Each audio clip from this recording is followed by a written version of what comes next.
ఒక మదర్ రోల్ని చూశారు, తర్వాత మీరు అన్నట్టు రకరకాల రోల్స్ చూశారు. మరి అత్తగారు రోల్ చూసినప్పుడు ఎలా అనిపించింది? శౌర్యకి కొత్త వాళ్ళు వచ్చిన తర్వాత మీ అబ్బాయిలో మీరు ఏమైనా మార్పులు కనిపించినాయా మీకు?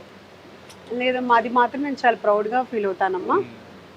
అంటే శౌర్యనే కాదు, మా పెద్ద అబ్బాయి కూడా, గౌతమ్ కూడా ఏంటంటే కనుక వాళ్ళు మారలేదు. నా వచ్చిన కోడళ్ళు కూడా మార్చాలని చూడలేదు.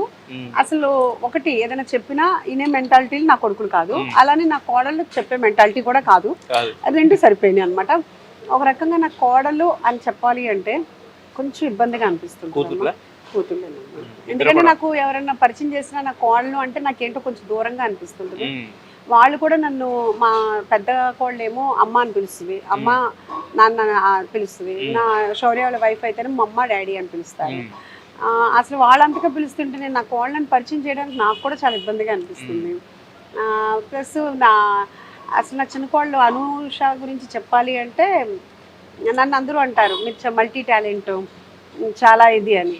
నా ఏజ్కి నేను మల్టీ టాలెంటా ఏమో నాకైతే తెలియదు కానమ్మా, ఆ చిన్న ఏజ్కి అమ్మాయి చాలా మల్టీ టాలెంట్ అమ్మా. అంటే అసలు చాలా ఎఫిషియన్సీ ఉంది ఆ అమ్మాయి.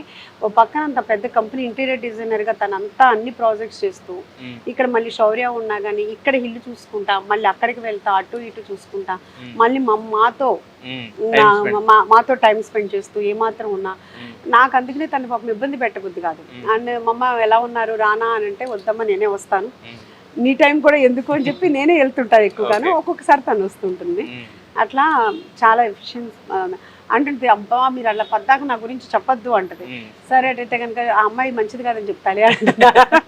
శౌర్యకి అరేంజ్డ్ మ్యారేజ్ జరగడం అనేది చాలా మంది షాక్ గురయ్యాం యాక్చువల్గా. ఎందుకంటే అతనికి ఉన్న ఫ్యాన్ ఫాలోయింగ్ కానీ. అరేంజ్డ్ కాదమ్మా, లవ్వేనమ్మా. లవ్వేనా? లవ్ కమ్ అరేంజ్డ్ అనుకోండి. అదే మాకు చెప్పింది అరేంజ్డ్ అనేది ప్రాజెక్ట్. లవ్వేనమ్మా.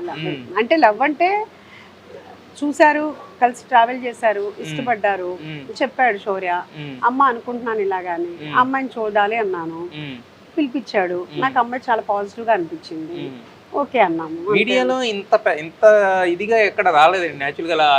అది అరేంజ్డ్ మ్యారేజ్ లేని పోర్ట్రే అయింది కానీ మాకు ఏమోనమ్మా, నేను దాని గురించి చెప్పాను కదా. ఇంకా తర్వాత ఇప్పుడు ఆ ఇన్సిడెంట్ జరిగిన తర్వాత నేను ఎటువైపు ఏమి ఆ టీవీలో ఏం జరుగుతుంది, ఇక్కడ ఏం జరుగుతుంది, నేను అసలు ఏమీ చూడట్లేదు. సో నాకు అసలు ఏమీ తెలియదు. సో ఇప్పుడు మొత్తం టోటల్ గా ఒక మంచి కోడలు తీసుకొచ్చి మీకు చాలా, ఇద్దరు కోడళ్ళు మంచి గిఫ్టేనమ్మా. ఇద్దరు చాలా మంచి, అనకూడదు టచ్ వుడ్, చాలా దేవుడైతే మాత్రం చాలా మంచి పిల్లల్ని ఇచ్చాడు నాకు.